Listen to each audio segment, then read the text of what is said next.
Salam, selamat malam Bapak Ibu Saudara-saudari yang dikasihi Tuhan. Senang malam hari ini kembali dapat menemani Anda.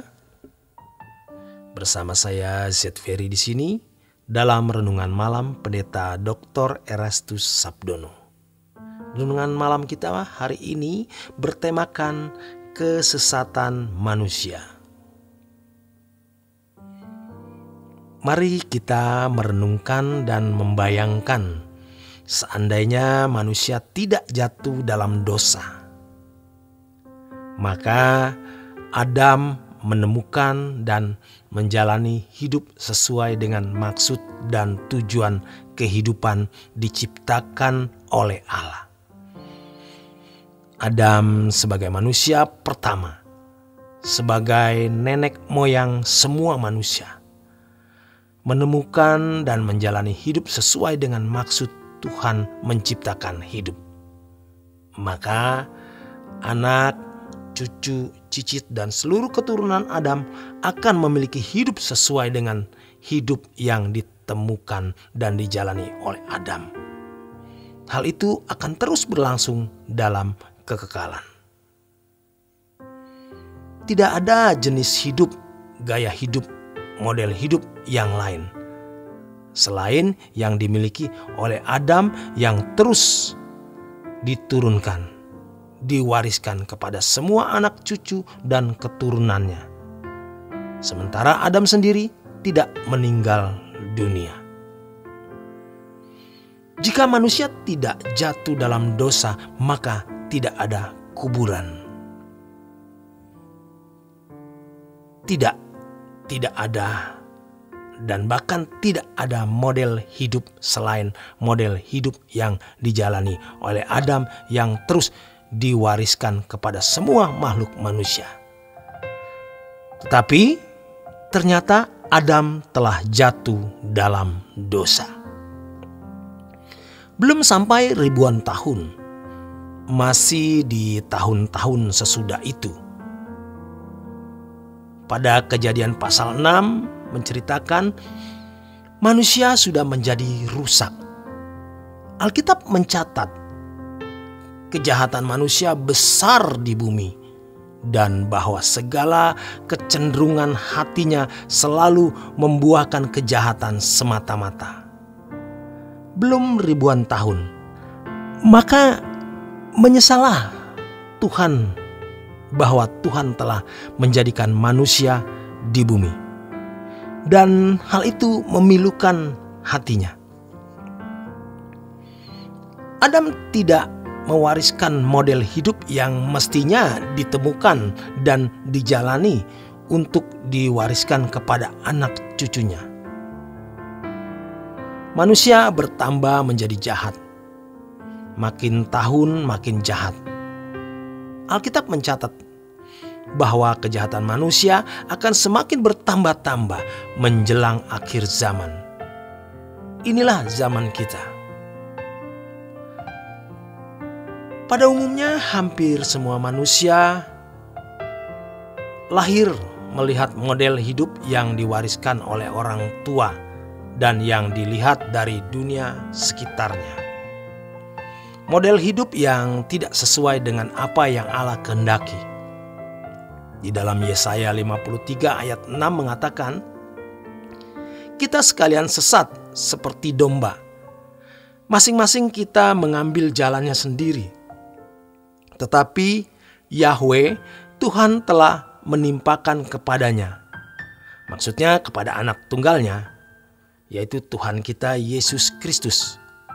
Kejahatan kita sekalian ditimpakan kepadanya. Semua manusia telah sesat. Selain berkeadaan sebagai orang yang berdosa karena mewarisi kodrat dosa dan menjalani hidup yang tidak sesuai dengan model yang Allah kehendaki, tidak usah menunggu ribuan tahun. Masih zaman purba saja kejahatan manusia begitu besar sampai memilukan hati Allah. Manusia sesat adalah manusia yang menjalani hidup tidak sesuai dengan model yang Allah kehendaki. Manusia mengambil jalannya sendiri, bukan jalan Tuhan. Kedatangan Tuhan Yesus ke dunia ini selain memikul dosa-dosa, memikul kejahatan kita, kemudian yang kedua tentu menjadi gembala agar domba-domba mengikuti Dia.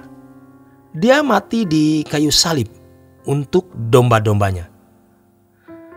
Tetapi Dia juga menjadi gembala. Gembala yang menuntun umat atau domba-domba. Banyak orang Kristen yang percaya kematian Yesus memikul kejahatan mereka. Tetapi mereka tetap ada di jalan yang sesat. Semua manusia telah sesat, memilih jalannya sendiri. Tetapi Yahweh menimpakan kejahatan manusia kepada Yesus. Banyak orang hanya sampai pada Tuhan memikul dosa-dosa, tetapi tetap sesat.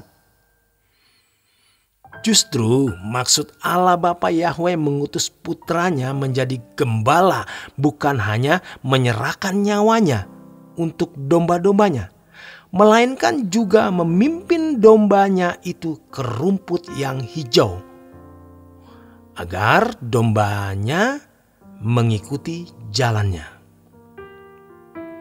Firman Tuhan mengatakan, Aku berkata kepadamu, sesungguhnya siapa yang masuk ke dalam kandang domba dengan tidak melalui pintu, tetapi dengan memanjat tembok, ia adalah seorang pencuri dan seorang perampok.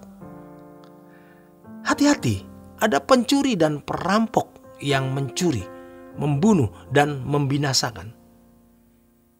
Tetapi siapa yang masuk melalui pintu, ia adalah gembala domba. Dia bukan pencuri, karena dia pemilik domba-domba itu.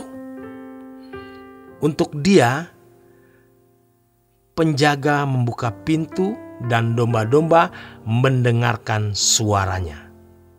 Suara gembala itu. Dan ia memanggil domba-dombanya masing-masing menurut namanya dan menuntunnya keluar. Salah satu karakteristik domba di Israel yaitu mengenal suara gembala, mengenal suara gembalanya.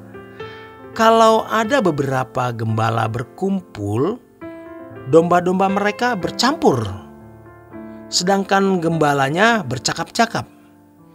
Ketika sore hari tiba, masing-masing gembala akan bersiul untuk memanggil domba-dombanya. Kemudian domba-domba itu akan memisahkan diri dan mengikuti suara gembalanya. Itulah karakteristik domba-domba di Israel. Dan ini luar biasa, karena bisa menjadi gambaran, ilustrasi untuk kebenaran ini. Jika semua dombanya telah dibawanya keluar, ia berjalan di depan mereka dan domba-domba itu mengikuti dia. Karena mereka, yaitu domba-domba itu, mengenal suaranya. Tetapi seorang asing pasti tidak mereka ikuti. Malah mereka lari daripadanya karena suara orang-orang asing itu tidak mereka kenal. Pertanyaan yang harus kita tujukan kepada diri kita adalah, kita ini domba yang sesat atau domba yang tidak sesat?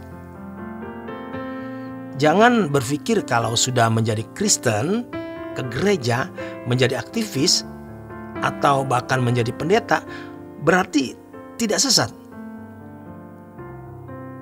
Iblis begitu liciknya memudarkan atau membiaskan pengertian sesat. Pengertian sesat bagi hampir semua orang Kristen adalah jika pengajaran itu tidak sesuai dengan Alkitab.